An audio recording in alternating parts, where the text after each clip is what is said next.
acostumbrado durante 36 años a dialogar con personas afectadas por fenómenos de posesión.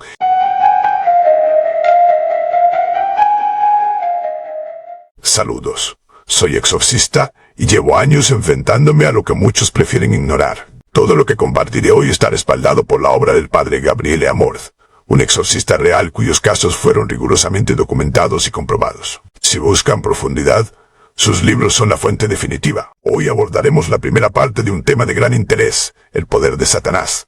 Analizaremos sus límites y la manera en que actúa en el mundo. Comencemos. Un exorcista con décadas de experiencia, como el padre Cándido, acostumbrado durante 36 años a dialogar con personas afectadas por fenómenos de posesión y con una sólida formación teológica y bíblica. Está en condiciones de plantear hipótesis sobre asuntos que durante mucho tiempo la teología prefirió dejar sin respuesta. Lo cierto es que todo lo creado por Dios forma parte de un único diseño.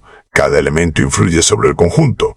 Cada acto de luz o de oscuridad tiene consecuencias que alcanzan a toda la creación. Por eso, cualquier estudio teológico que ignore el mundo angélico queda necesariamente incompleto.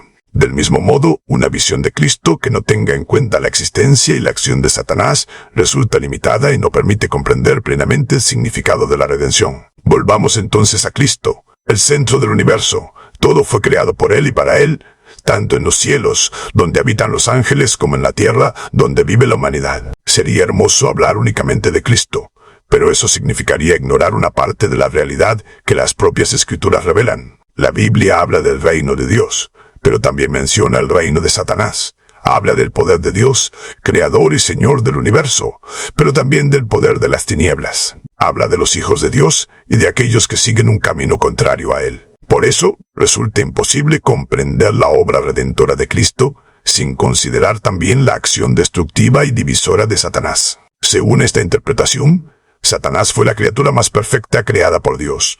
Poseía una autoridad y una superioridad reconocidas entre los ángeles. Observaba el desarrollo de la creación y trataba de comprender el plan divino, aunque en realidad no lograba entenderlo por completo. Ese plan tenía un objetivo central, Cristo. Pero antes de la llegada de Jesús al mundo, el propósito completo de la creación permanecía oculto. Es precisamente en ese contexto donde se sitúa la rebelión de Satanás. Deseando seguir siendo el primero, el centro absoluto de toda la creación, se opuso al designio de Dios. Desde entonces, según esta visión teológica, buscó extender su influencia sobre el mundo y apartar a la humanidad del camino divino. Las Escrituras afirman que el mundo entero yace bajo la influencia del maligno. Por ello, Satanás habría intentado servirse del ser humano desde el principio, comenzando con Adán y Eva, para llevarlo a desobedecer a Dios. De acuerdo con el relato bíblico, logró su propósito con los primeros seres humanos y esperaba conseguir lo mismo con toda la humanidad. Además, el libro del Apocalipsis menciona que una parte de los ángeles lo siguió en su rebelión contra Dios, uniéndose a su causa en aquel acontecimiento que marcó profundamente la historia espiritual de la creación. Dios no reniega nunca de sus criaturas. Por eso también Satanás y los ángeles rebeldes, incluso en su distanciamiento de Dios, siguen conservando su poder, su rango, tronos, dominios, principados y potestades,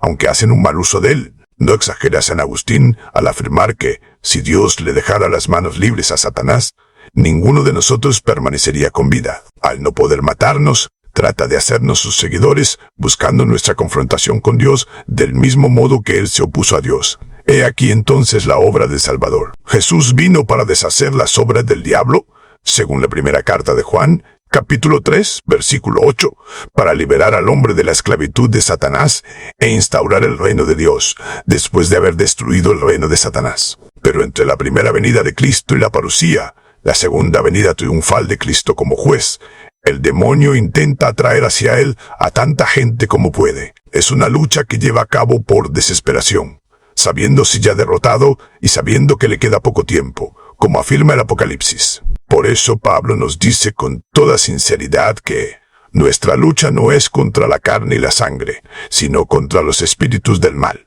los demonios que están en las alturas. Preciso también que las Escrituras nos hablan siempre de ángeles y demonios.